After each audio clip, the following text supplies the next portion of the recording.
Let's put it on Hi. for today. Okay, we're recording. Clap your hands for me. In complete sentences, state your name, where you were born, and where you live now.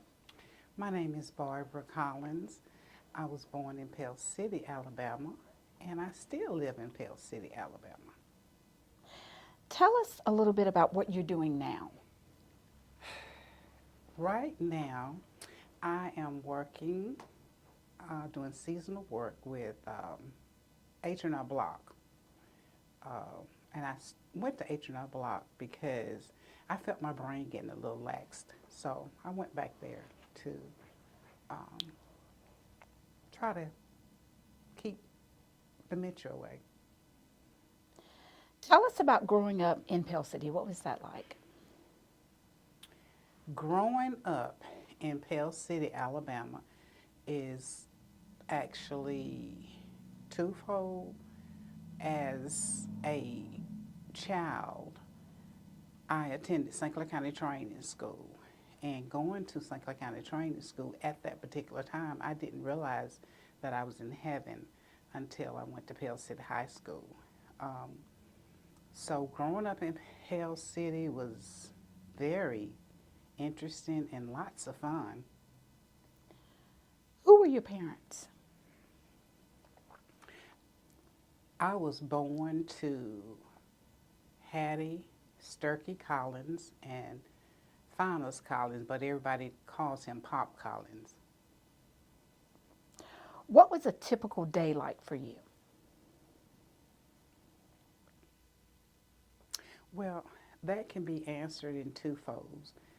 A typical day as a child growing up was playing on our street we lived in Harrisburg, where we rolled tires up and down the road until our neighbor told us that it was time for us to go to bed. Then, that's as a young child, but then as I got a little bit older and started going to school and went to St. Clair County Training School, that's when I really started learning and enjoying that. I loved St. Clair County Training School. And I think I loved it more so was the principal we had was Mr. Walter M. Kennedy, and he instilled in us that we needed discipline, but we didn't know we needed it at the time. He taught us a lot. He taught us how to act when we go out in public. He also taught us that to take pride in everything that we did. And the reason I'm saying that is because, give you an example, our school was down the hill from the church I attended, which was Rocky Zion Missionary Baptist Church. And the cemetery, the community cemetery is right there. Mr. Kennedy had Mr. Guilford at that time. He was the vocational ag instructor. And the cemetery was not kept up. So Mr. Kennedy got with Mr. Gifford, and Mr. Gifford got with the people, the guys that's in the ag department, and they made headstones out of concrete. And as you go there now, you can see some of the old concrete headstones are up there, because a lot of people at that particular time, they couldn't afford those tombstones, and they put those up out there, and our students had to go up there and clean that cemetery up because it was not well kept at that particular time either. So I say growing up, there was a time frame in there. So with playing with the tires and then going to school. As a child, what was the most important lesson your parents taught you? As a child, I would say the most important thing that my mother and father taught me was to be a good person. Treat people the way you want to be treated. Do unto others as you'll have them to do unto you. If you do good, good will come back to you. While attending school, during your early years, what were some of the activities that you were involved in, or some of the things that you remember and you really, really liked while attending school?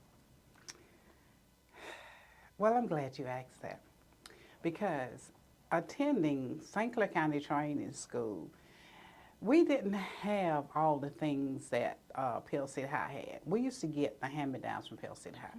We would get their old books, and Mr. Kennedy, as I can say, he was real determined about how he wanted things done. We had to take our books, and wrap them. I don't know if y'all remember the brown paper bags we used to get groceries in. We had to take those and wrap it around our books. And the book you received, it would have used, old used, new used, or something. But anyway, it will let you know whether or not the same condition you got that book in is what you had to turn it back in as. So he would tell us how we had to take care of our things. And so with that being said, he instilled in us that in order to be better people, and I think that helps me out a lot. What I'm doing now is when I'm trying to do things and whatever that I try to get involved with is be the best that you can be.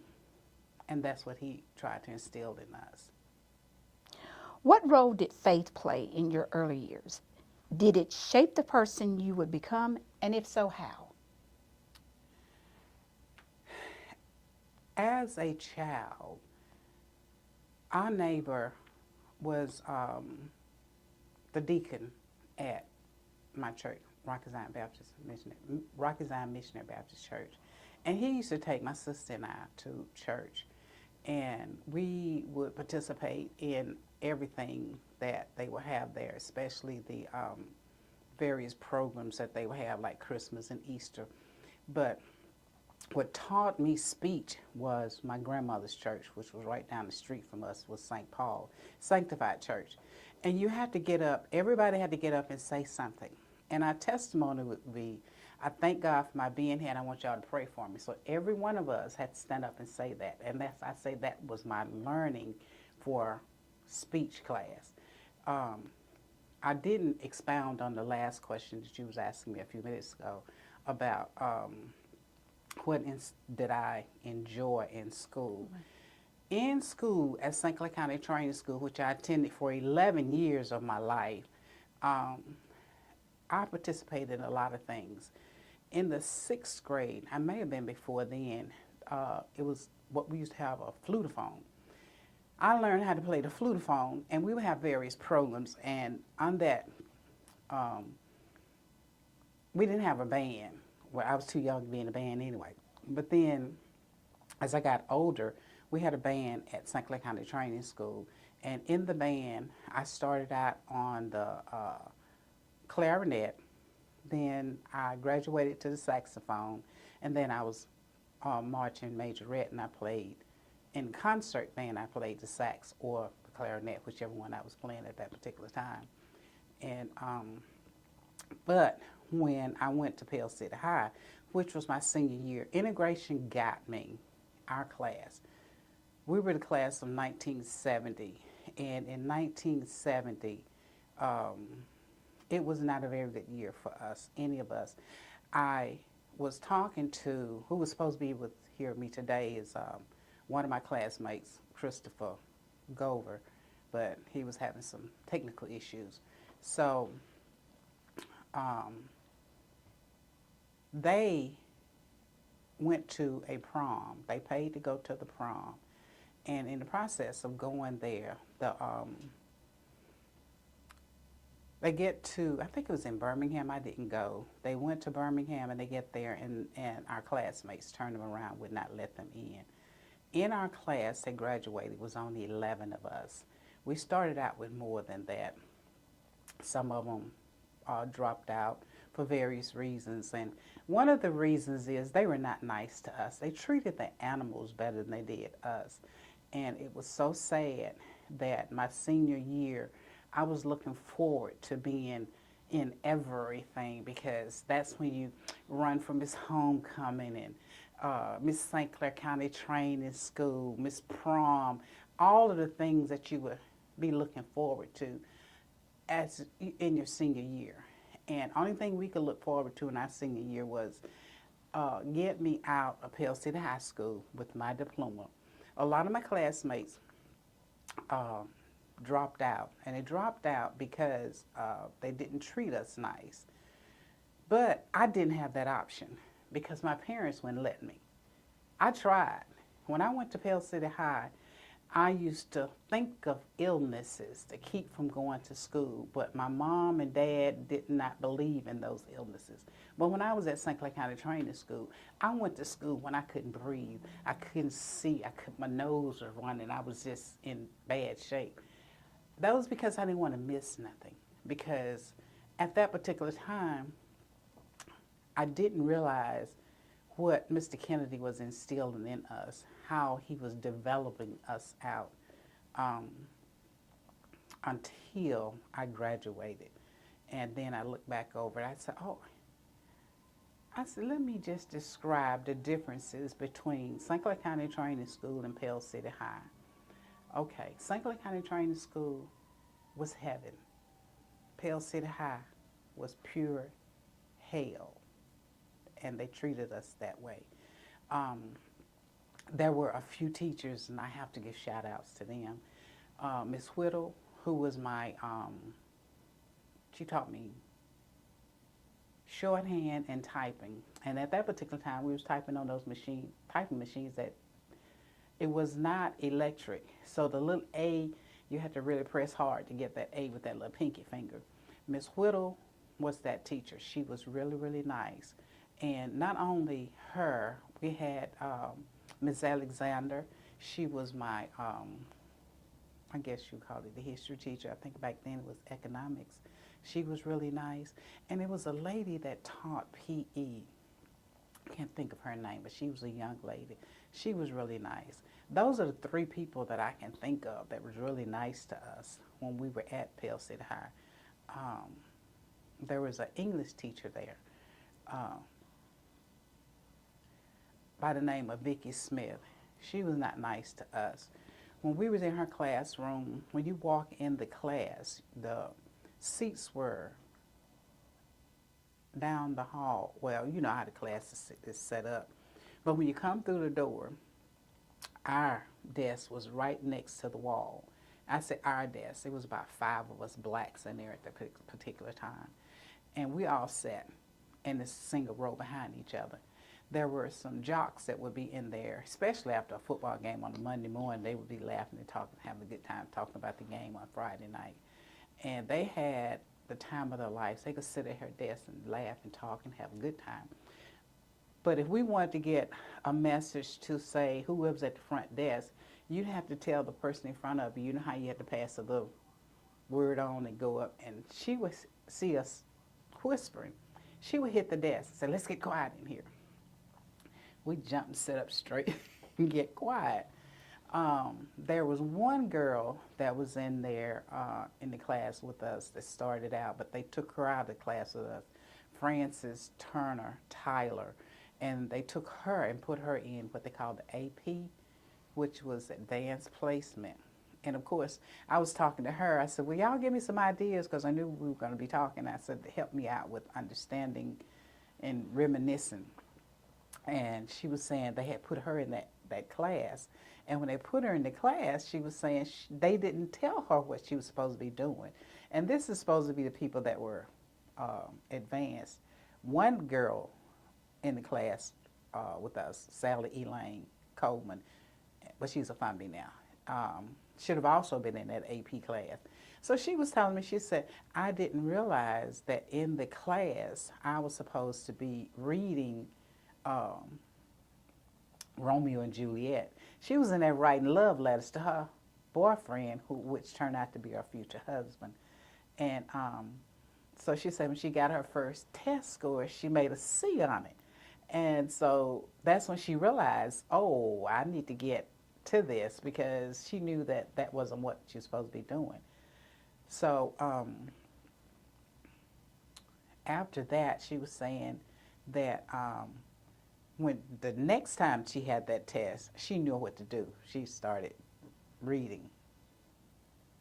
You grew up during segregation with separate schools like St. Clair County Training School.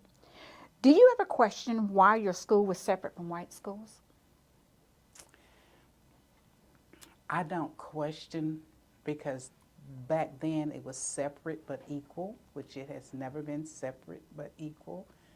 Like I was saying with the books and everything that we had, we would get our books handed down from Pell City High to our school.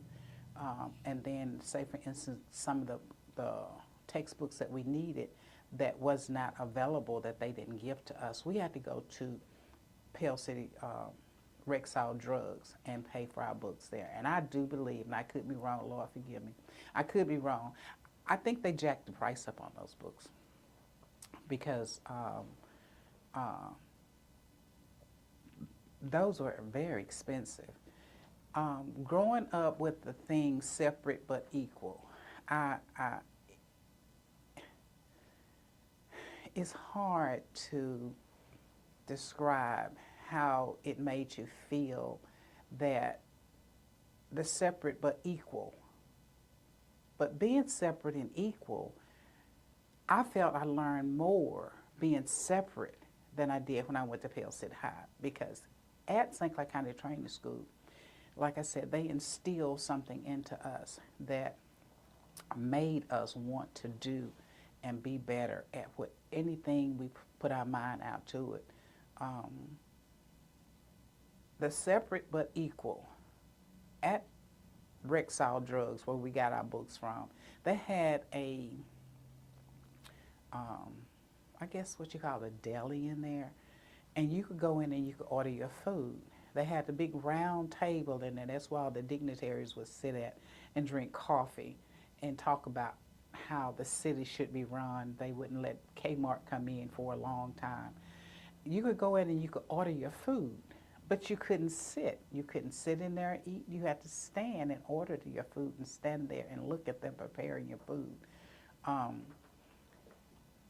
Whenever we would go out to eat, we all went to the back door. We couldn't go in the front door. Bud's Grill went to the side through an alley. The Ark. We didn't know this at the time.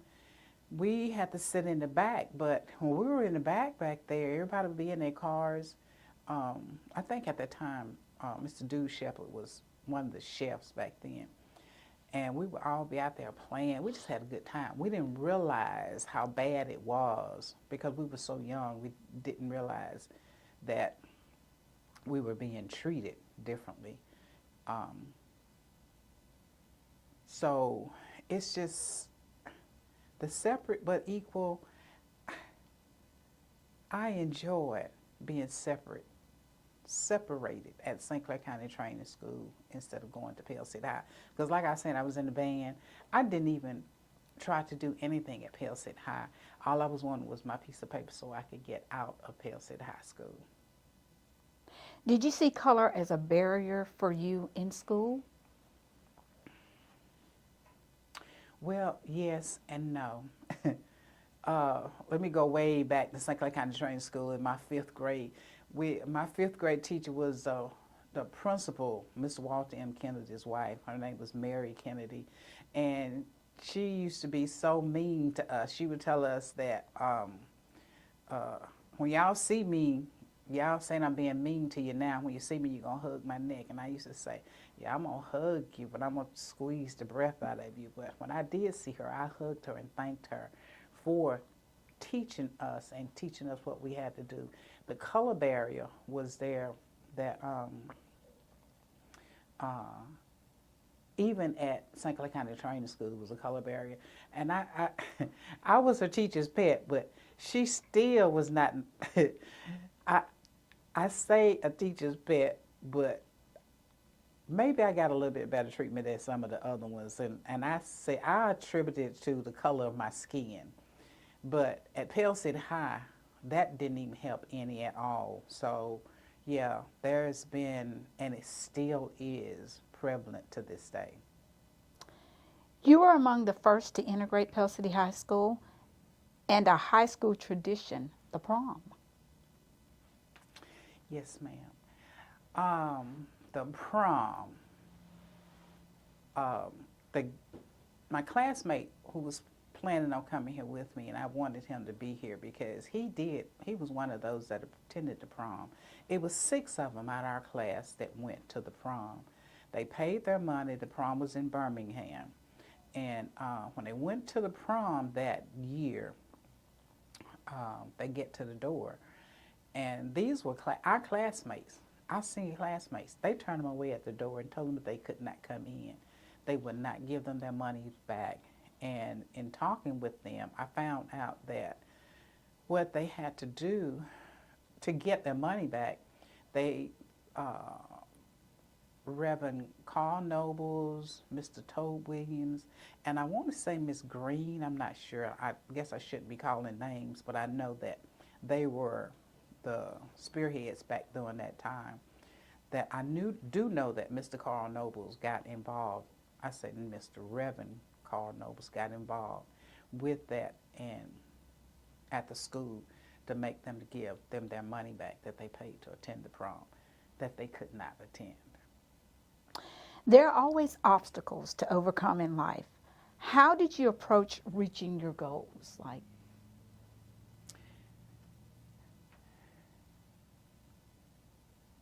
I think reaching my goals doing life, I attributed a lot to my parents, my grandparents, and Mr. Kennedy. I keep referring back to him. I think he was the second person that I would consider on my scale of, I can't think of a good adjective to describe who you would look up to other than your parents. Because Mr. Kennedy, now I keep giving him accolades. He was an individual just like everybody else. Everybody has faults and everybody have problems and stuff. But he always instilled in us that you can do anything you set your mind out to. And I think that's what sticks with me more so than anything. After high school, could you tell me a little bit about what it was like when you attended college, and were there any other barriers or obstacles in your life after, let's say, Pell City High School? The only barrier that I can see, I'm not saying only barrier, one of the barriers I should say is that attending college, it broadens your horizons and it opens your eyes and lets you see where you come from and where you want to go. Let me refer back to Pell City. We were in a grocery store one day, my dad and and I was always in college is first come, first serve. And we was in this particular grocery store, and my dad was standing back, and I'm standing there with him, and I'm wondering, why are we standing here? Why are we just standing here? And he was standing back letting all the white people go in front of him. And so me being who I am, I stood in line. I said, well, I'm ready to go. So I walked up and got in line, and I told him, I said, come on, Dad. And if looks could have killed me, I guess I would be dead today. Okay. What characteristics do you think you have that drives you to get out of your comfort zone to reach your goals? The characteristics that I would think that has driven me to be where I am today is I have always wanted to help people any way that I can. And that has helped me a lot with getting where I want to be. And just, I think more so now as I've gotten, been on this earth a little bit longer, is that, and I said this earlier, is treat people the way that you want to be treated. In your professional career, you were the first Black woman to be supervisor for the Department of Human Resources. Would you elaborate on that and just kind of give us an idea of what that was like, your position when you actually assumed that position, and actually just like a day-to-day routine of what your work life was like? Okay. To become the first Black supervisor at the job that I was on was very interesting. First of all, I had to fight to get, I shouldn't say fight. You have to work harder to be in any position, whether you're first, second, third, or fourth. I had applied for a supervisor's position several times and was looked over several times for one of my white colleagues. But, and I can't remember, I think I may have filed a suit or something, I can't remember. But when I did get that position, that made me feel that there's hope, that we can get to where we want to be. And from doing that job, it was not an easy job, because you have some people that look at you as if they thought that you should have been doing more for this particular race and that particular race or whatever. But because I can recall one of my program supervisors mentioned to me that one of our attorneys said to him that I was showing favoritism for the Blacks. And I said to him, okay, well, had you thought about that maybe he's showing favoritism for the whites, because he was a white attorney. And he was saying, because there's attorneys that told him that I lived in this area. And I said, well, okay, that goes both ways. He was born and raised here as well, too. So even on that job, it was still showing the racism that was prevalent back then, that's still here today. We still have a good ways to go. It's not as bad as it used to be, but with God's grace, I know we're going to get better.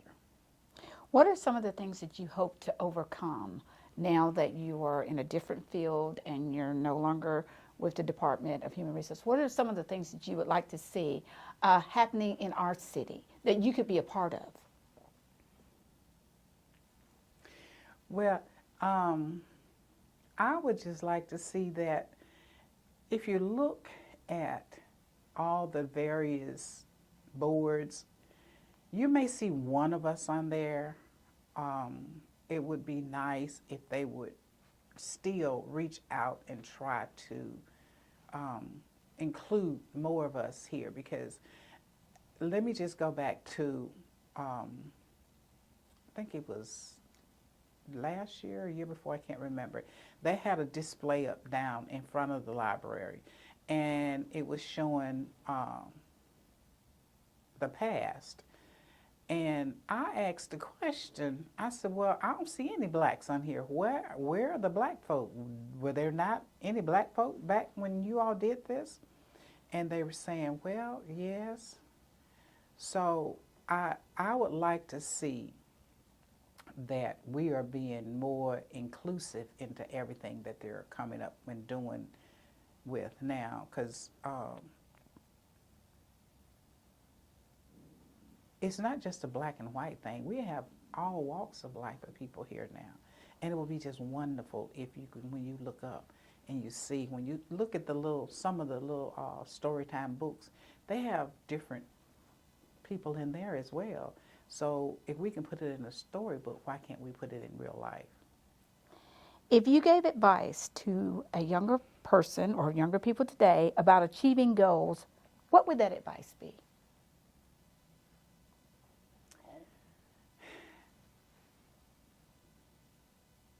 Let me just put it like this. The advice I would give to myself, if I could go back and talk to me back then, is what you do now will affect how you will be next in the future. If you don't ever do anything wrong, you won't ever know that you've done something wrong, and you won't know how to do it right. So I would say to me is, don't beat yourself up over things that's in the past. The past is the past. That's why it's the past. It makes you better for the future, and you can plan for the present and the future. Moving forward, what are some of the things that you hope to do on a personal level that would involve your community and advance things going forward? You know what? I don't know. That's a good question, because I've been in so many different groups, and life changes. I don't know a particular thing that I can do right now. All I know is that when you're in something that is in the past that has closed out, like if one door closes, then another one opens up. And I don't know what I could think of right at this particular time. All I know is I'm just waiting on God to tell me what is my next assignment, so that I can do and be the best that I can be at that my next assignment in life. You got anything? Anything else you'd like to add? You know, I've on every interview, in closing, you know, this museum is going to live forever. So if a child 20 years from now sees your interview, what would you like to tell that child 20 years from now? I would like to tell a child, even myself, 20 years from now, I'm hoping I'm still, not with Alzheimer's by then, but get involved. If you're not involved, then you can't, you have to be the one to write our history. I cannot leave someone else or leave it up to someone else to write my history. Because, you know, when we were coming up in school, they taught us Christopher Columbus discovered America. And we know that's not true now. So in order for us to keep our history alive, we need to get involved and do all that we can do to make it as much factual as possible. I do hope and pray that the museum will start showing more of people of color, of things that we have done. And I keep thinking about my classmate, Frances, who I didn't know this at the time, was this girl was the first one that worked at Union State Bank. I put an application in there after I graduated. They were not paying any money, but she worked there. And then not only that, in 1976, she had her realtor's license. Then she purchased a building downtown Pell City, and I think she told me, says right next to where the Operations Center is now. Not only that, she was the first one to have a restaurant downtown Pell City. So I would hope that we can be more and more prevalent in our community and doing something positive.